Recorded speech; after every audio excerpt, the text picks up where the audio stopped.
Assalamualaikum, terima kasih pada Dokter Lisa selaku moderator. Juga terima kasih kepada Perdosri Jateng atas kesempatannya untuk saya untuk berbagi, juga kepada ProDevice. Kali ini saya akan membawakan materi seperti yang diminta oleh panitia, exercise after hospitalization for post-COVID-19, so for COVID survivor.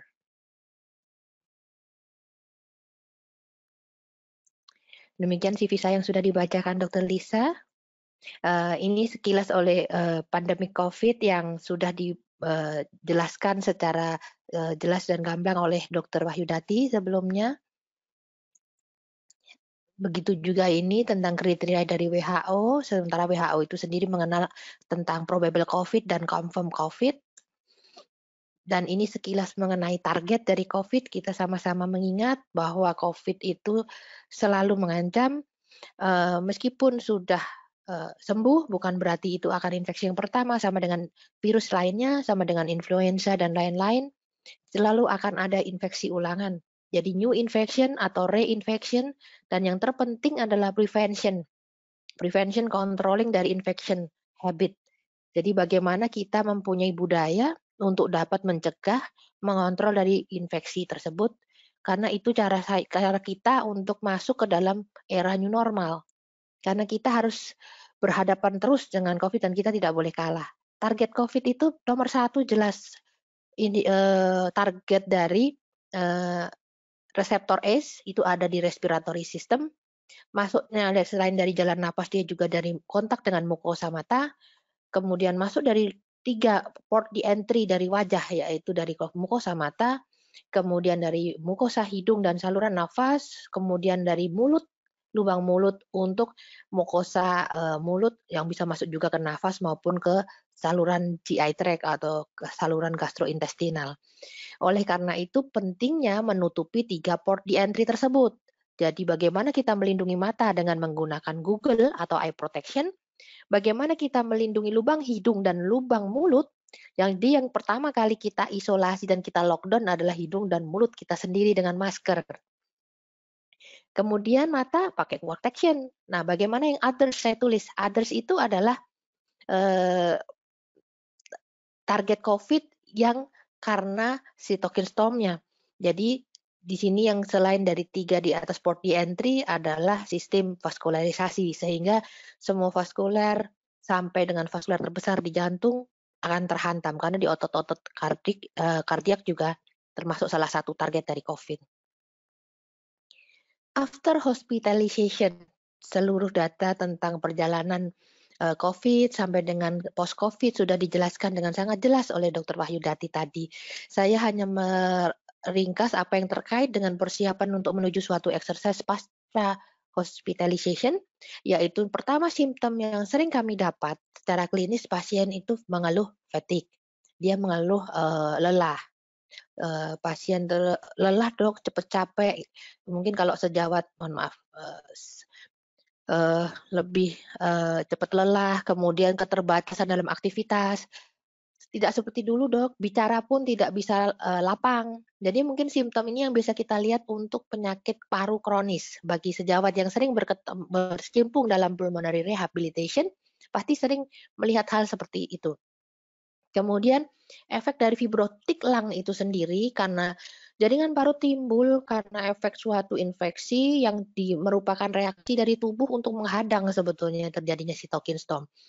Tapi jaringan parut itu membuat difusi tidak bagus, kemudian lung parenkimnya juga tidak bisa recoil dengan baik, tidak bisa meregang untuk saat dia compliant inspirasi. Kemudian gastrointestinal disturbance, kenapa terjadi? Kita sama-sama tahu saat dirawat seluruh obat-obatan yang menjadi protokol WHO untuk COVID itu mayoritas tajam ke saluran cerna. Jadi simptom untuk gastroesophageal reflux juga banyak, kemudian gastritis juga banyak, dan otomatis karena posisi lambung itu persis di bawah diafragma dan paru-paru itu akan sangat mengganggu. Yang lain lagi yang harus kita perhatikan adalah komorbid. Pasien itu saat pulang, karena kriteria pemulangan rata-rata karena swab negatif dengan klinis stabil. swab negatif, klinis stabil, tapi kita nggak tahu pada waktu dia di rumah. Itu yang kita pentingkan untuk tidak merubah habit saat di rumah. Jadi pasien harus diingatkan apabila mereka akan kita discharge dari tim rehab atau tim DPJP dalam perawatan COVID, bagaimana dia kendali komorbidnya. Karena 80% pasien yang ada di kami itu pasien dengan diabetes mellitus. Virus replikasi butuh gula. Jadi kalau yang memulai kendali gula yang tidak bagus, udah pasti replikasi bisa berulang atau bahkan new infection. Dan innate immunity yang bagus akan menentukan bagaimana dia bertahan terhadap loading virus. Clinical symptom, beberapa sejawat mungkin pernah lihat, pasti fever, tapi saat ini belum tentu fever. Kalau dia terkena loading virusnya bertahap, tidak langsung banyak, atau mungkin virusnya bukan mendapatkan asupan gula yang cukup pada host tersebut, dia mungkin tidak replikasi terlalu banyak sehingga tubuh masih mampu melawan. Hanya saja pada orang-orang dengan komorbid, baik yang sudah ada maupun yang hidden, karena sama-sama kita tahu tidak semua orang mempunyai kemampuan atau mendapatkan perlakuan kontrol check up kesehatan berkala. Mereka periksa gula darah, tapi mereka tidak periksa HbA1c misalnya, sehingga tidak tahu kalau dia ternyata silent diabetic. Jadi saat dirawat, baru ini saya tahu dok, baru ini kalau saya tahu kalau saya diabetes, baru ini saya tahu kalau ternyata darahnya saya tinggi. Baru ini saya tahu kalau ternyata kekentalan darah saya tinggi gitu. Itu yang komorbid itu yang memperburuk nanti perjalanan dari COVID dan bagaimana dia pasca hospitalization, kalau tidak terjadi kendali dari komorbid, akan terjadi readmission. Cough, sneeze, sesak, kemudian nyeri tenggorokan itu adalah gejala yang lazim ada. Tapi gejala viremia kalau kita flu biasa bisa ada. Bisa batuk, pilek, mialgia, segala macam, chronic regional pain syndrome bisa ada. Bisa mungkin upper back pain, macam-macam bisa terjadi. Bahkan bisa diare. Dan ternyata waktu diperiksa, karena saat ini pandemi tertinggi adalah COVID selain demam berdarah, itu dari cek laboratorium, kemudian dari klinis, kalau itu sambil menunggu swab atau rapid ya biasanya kita akan duga dulu. Karena saat ini belum terkendali dengan baik, kita tetap menyangka di era pandemi tertinggi infeksi adalah COVID, yang kedua adalah demam berdarah untuk kategori yang viral. Jadi kendali komorbid atau existing maupun hidden komorbid itu penting. General advice sudah banyak diinfokan, semua juga sudah tahu bagaimana untuk prevention control-nya, bagaimana untuk mencegah akses kepada 3 port di entry di wajah tadi. Dan yang penularan tertinggi adalah dari tangan kita.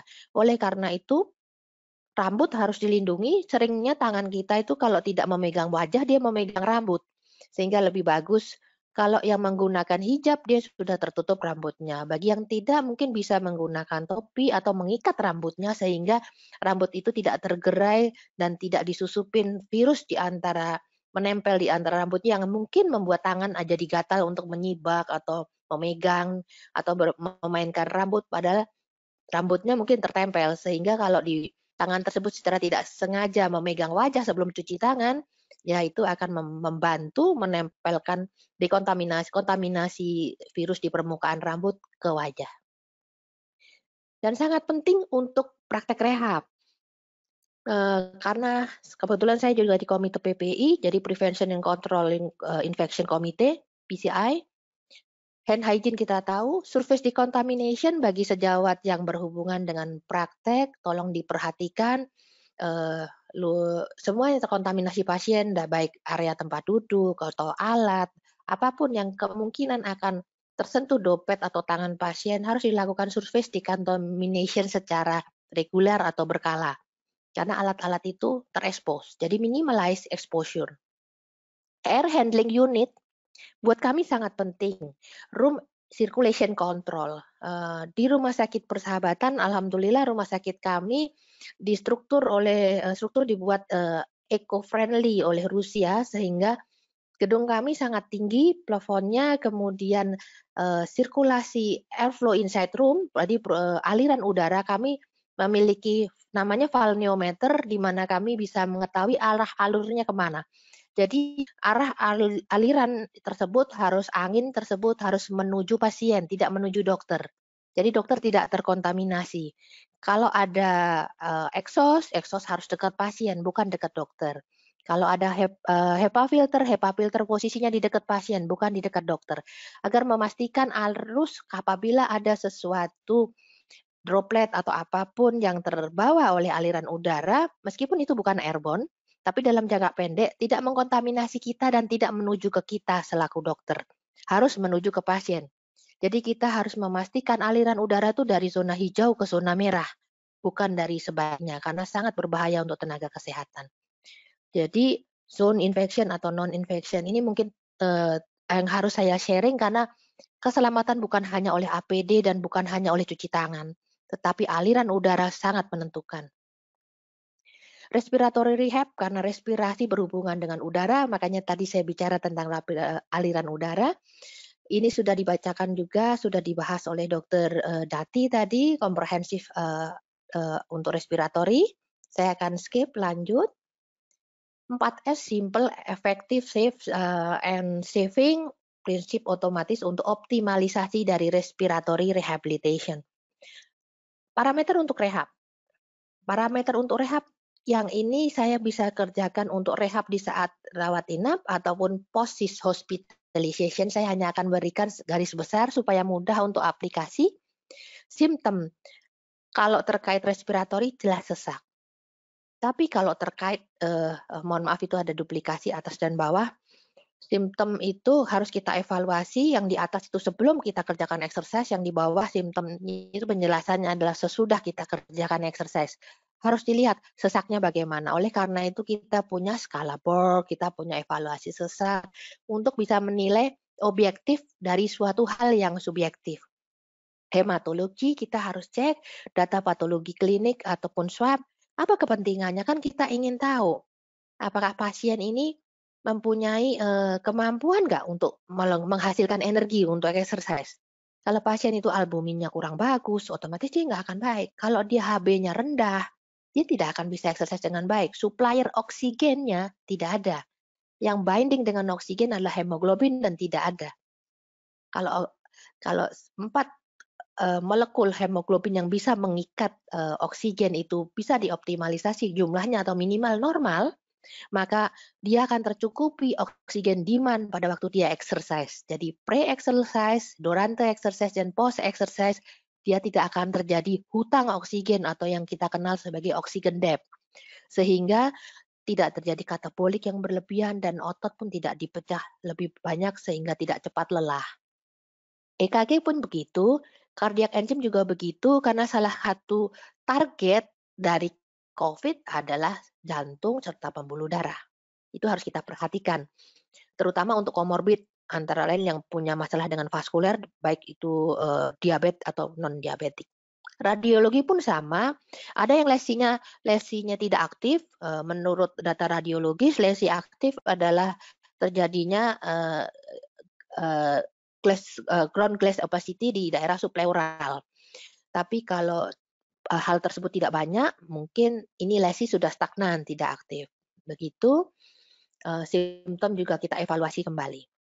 Exercise testing seperti tadi Dokter Dati sudah sampaikan beberapa, kita juga tetap harus kerjakan baik yang paling sederhana, sampai dengan yang paling ideal, disesuaikan dengan kemampuan dari kita sendiri sebagai tenaga kesehatan, disesuaikan dengan kearifan lokal. Bagaimana bisa aplikasi di lahan tempat kita praktek atau bekerja, atau kalau lahan pendidikan yang sesuai dengan kemampuan di center tersebut.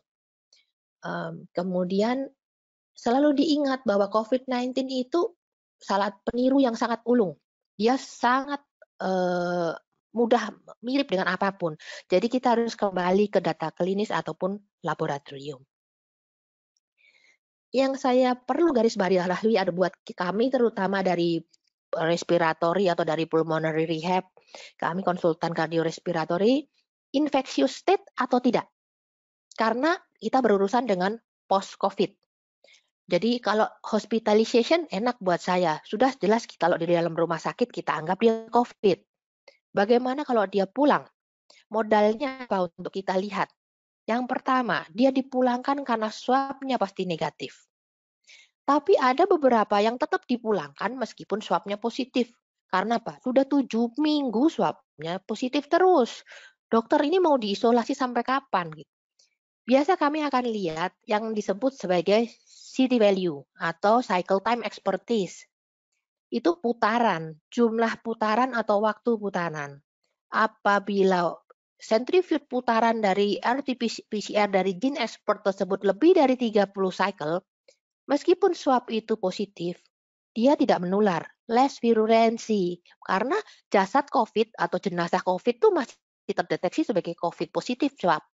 Sehingga kalau swab positif dengan cycle time lebih dari 30, maka tidak virulen. Jadi aman untuk saya melatih dia batuk, aman untuk saya melatih dia inspirasi dan ekspirasi meskipun dia tidak dalam kategori ruangan bertekanan negatif atau ruangan semi tekanan negatif dengan air handling unit yang sangat baik. Ini yang mungkin harus saya tekankan karena kita harus mengamankan tenaga kesehatan. Bagaimana kita aman karena saat menghadapi pasien COVID, kita tidak lagi berpikir patient safety, tapi medical staff safety. Medical staff safety baru akan bisa menyelamatkan patient safety. Tidak ada kedaruratan dalam emergensi. Jadi kita harus pastikan semua aman, kita turun baru. Kemudian perhatikan blood glucose level. Kalau kendali gula darahnya belum baik, dijamin virus akan ada kemungkinan untuk outbreak kembali, replikasi ulang yang lebih banyak, atau dia mendapatkan infeksi baru. Jadi kendali glucose level juga pasien harus buat diary. Kalau dia pulang, dia harus dibawakan, ini penting untuk dia. Di tempat kami pasien membawa handphone karena memang isolasi tidak mungkin kalau dia diputus dari dunia luar, hanya memberikan informasi mengenai undang-undang tentang UU ITE sehingga apabila dia tidak bisa komunikasi dengan baik dengan staf Pukor rumah sakit untuk tidak memposting hal-hal yang tidak berkaitan atau hal yang private terkait rumah sakit, biasanya tetap kita izinkan bahwa kalau dia melanggar itu HP baru kita kembalikan ke keluarga. Jadi bisa dia akan memantau, dia bisa kita berikan instruksi untuk mempermudah telemedicine atau memberikan instruksi contoh-contoh latihan. Lab juga kita pantau untuk mengetahui apakah sitokin storm-nya sudah berhenti atau tidak. Kalau dia dimer cenderung naik, CRP-nya cenderung naik, itu infeksi masih berlanjut. Dengan CRP yang di atas 100, risiko morbiditas sangat tinggi. Pada geriatri kematian mungkin akan cepat, kalau sampai di atas 100 bisa sekitar 3 hari survival-nya, tergantung dari kemampuan mitokondrianya untuk bertahan. Anorexic level itu kelihatan sekali kalau pada orang yang sangat infeksius atau infeksi awal, seperti kita pertama kali demam atau kena virus, flu gitu ya, orang bilang influenza, nomor satu pasti pegel, mialgia, banyak kencing, karena itu kemampuan tubuh untuk membuang, terus nggak mau makan. Nah itu saat-saat itu kita curiga ini infeksi awal virus gitu, yang berdampak ke tubuh dan tubuh tidak mampu untuk mengatasi. Monitoring evaluation biasa kita kerjakan untuk respiratory, baik pulse oximetry, bisa dengan tensi, skala Borg paling mudah biasanya saya berikan ke pasien supaya dia bisa tahu dan sepaham bahasa antara dia dengan saya. Kalau dia bilang 1 berapa, kalau dia bilang 10 berapa, jadi sama-sama source dari contekannya sama.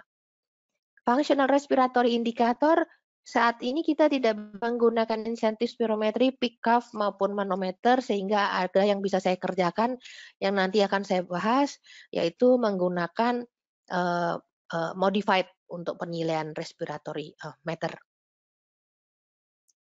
Ini Borg scale, sejawat saya yakin juga sudah tahu. Nanti slide saya serahkan ke panitia, silahkan buat yang ingin mengetahui. Exercise testing di sini inti yang tadi sebagian besar sudah dikatakan oleh Dokter Wahyudati, yang kami kerjakan yang paling mudah untuk kami follow up kelanjutannya adalah sit to stand test, rata-rata pasien bisa mengerjakan sendiri dan kami bisa follow up untuk di rumah. Jadi tinggal meminta dia duduk dan berdiri seperti yang biasa kami kerjakan saat ada di bangsal rawat, kemudian pasien lebih senang mengerjakan itu di rumah. Bagian dari exercise testing kita ingin tahu berapa repetisi maksimal yang bisa dia kerjakan waktu dalam periode 30 detik tersebut. Ada beberapa jurnal untuk penyakit paru kronik yaitu PPOK, mereka mengerjakan untuk 1 menit, tapi, saya lebih suka yang standar 30 menit karena saat saya cobakan yang 1 menit terlalu lelah untuk pasien dengan COVID atau restriktif lung post COVID.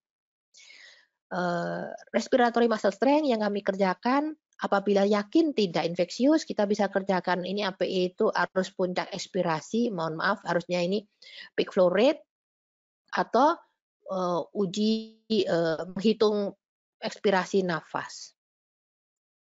Sit to stand, seperti biasa kita mintakan pasien untuk duduk berdiri di tempat, biasa dia, duduk, kemudian selama 30 detik dan dia hitung repetisinya, normal sekitar 12 kali untuk dewasa. Ini saya kerjakan di isolation setting dan pasien setelah pulang dia biasa melapor kalau, karena kami kontak dengan WA, post Covid dia akan infokan, "Dokter, saya sudah bisa mengerjakan 12 kali, dokter saya sudah bisa mengerjakan 15 kali," dan dia informasikan tersebut, seminggu sekali atau 2 minggu sekali untuk evaluasi, karena paling jarang 1 bulan 1 kali, eee, diinformasikan kepada kami, bagi yang kami berikan program tersebut. Ini, continue untuk follow up, kemudian virtual conference untuk beberapa pasien kadang-kadang kita minta untuk evaluasi, tapi yang bisa datang ke institusi, kami ada outpatient untuk, dengan perjanjian di poli, khusus untuk COVID dan post COVID yang dibuat di persahabatan untuk memperbaiki dan memberikan layanan untuk pasca, hospitalisasi. Ini chest expansion kita bisa kerjakan, kalau pasien, mau mengerjakan sendiri juga bisa, cuma validasinya mungkin agak sulit kalau dikerjakan bukan oleh kita. Setidak-tidaknya ini untuk mengetahui apakah ada perbaikan dengan lung compliant untuk melebarnya rongga dada atau tidak. Diafragma strength, kalau dirawat inap saya gunakan manometer, saya gunakan tensimeter yang pegas, dan saya isi dan saya minta pasien untuk menekan atau nafas dalam menggunakan diafragma dan saya akan lihat berapa banyak manometernya itu akan bergerak, baik dalam posisi supine atau posisi prone. Exercise for post hospitalization yang kami berikan based on, literatur ada respiratory exercise, diutamakan untuk inspiratory based exercise karena ini restriksi di mana pengembangan parunya kurang bagus. Kemudian activity based atau breathing control exercise, bagaimana dia bisa inspirasi maksimal kemudian membuangnya dengan disesuaikan dengan aktivitas. Indirect inspiratory exercise itu kita berikan latihan ekspirasi, tapi goalnya sebetulnya adalah inspiratory. Sebetulnya ekspirasi itu bisa terjadi secara recoil, tapi beberapa pasien harus diajari dulu membetulkan pola inspirasi dengan mengoptimalkan diafragma untuk bisa memberikan pola nafas yang betul. Endurance exercise bisa kita kerjakan apabila pasien memungkinkan untuk uji jalan 4 meter atau uji jalan 6 menit, saat pasien, evaluasi untuk post COVID bisa diberikan dan dikonversi ke jalan ataupun sepeda. Tapi tetap ini kembali prinsipnya adalah symptom limited untuk exercise-nya dan untuk latihannya disesuaikan dengan kemampuan sesuai dengan dosis latihan. Karena kita harus ambil sekitar 80% apabila pasien tidak ada komorbid. Kalau pada komorbid seperti PPOK, asma harus kita sesuaikan lagi karena bisa ada reaksi kekambuhan. Task specific exercise adalah mengkombinasi antara respiratory exercise dengan ADL sehari-hari, bisa juga hampir sama dengan activity based dengan breathing control. Monitor tetap paling mudah buat pasien kalau kita ajarkan untuk menghitung heart rate. Kalau dia memiliki finger pulse saturation, bisa dia mengerjakan pulse oximetry atau evaluasi simptom dengan Borg scale. Ini exercise post hospitalization salah satu panduan dari Montefiore. Di situ dari HPRM dikatakan bahwa general exercise harus diberikan baik stretching, fleksibilitas maupun ADL. Salah satu yang terkait dengan diafragma dan inspiratory muscle adalah core, contoh yang saya sebutkan di sini bagaimana dia melatih, jadi seperti dipecah dari situ stand untuk latihannya. Yang dia kerjakan, boleh dia kerjakan setiap hari seperti dengan, dosis latihan sesuai ATS ERS 20 sampai 30 menit, lebih 2 sampai 3 kali seminggu. Hasil efektif minimal 4 minggu dan akan optimal dalam 12 minggu.